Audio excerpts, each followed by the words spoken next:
A congressman appeared before two different audiences. One audience was at the congressman's church.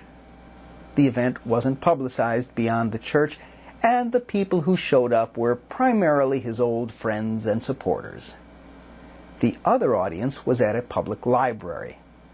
The people who showed up there didn't necessarily support the congressman. They were just people in his district who wanted to hear what he had to say and who wanted him to hear what they had to say. There was a noticeable difference in the way the congressman talked to the two groups. The congressman looked relaxed when speaking to his church group. He was all smiles and jokes. When speaking to the public, though, the congressman looked uneasy, apprehensive.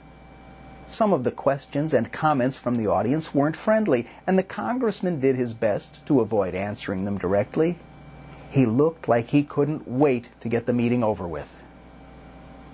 The congressman gave the impression that he'd rather not have to bother dealing with the voters at all.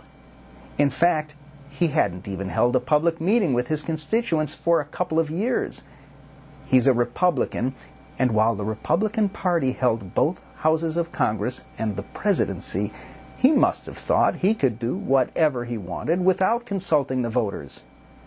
But now that the voters have started showing their displeasure by voting against Republicans, this congressman and other Republicans are being forced to listen to the voters again.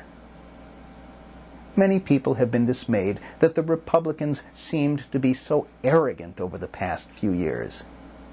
The Republicans pushed bills through Congress without debate. They refused to allow bills sponsored by Democrats to be considered. They seemed not to care about what the people thought or even what the Constitution said.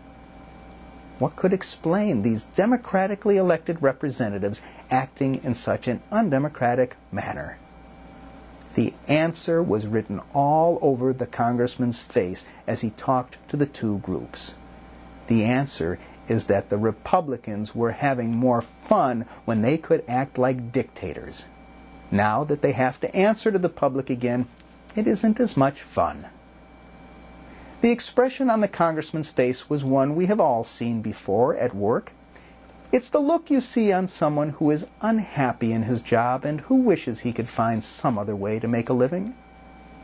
It's the look the boss's favorite has after the boss has been fired and the worker who is left behind realizes he's now going to have to pull his own weight just like everyone else. It's a sad look, but it's hard to have much sympathy when you remember what a jerk the person was when they could get away with whatever they wanted. The theory behind our democracy is that because our congressmen have to seek election every 2 years, they will constantly be paying attention to what the voters want. The reality is that a lot of congressmen don't really care what the voters want, and they will ignore the voters so long as they can get away with it. Now that power in Washington has shifted away from the Republicans, the voters may re-elect some Republican congressmen who have finally started listening to them, or the voters may decide to elect congressmen who will listen because they care, and not just because they are forced to listen.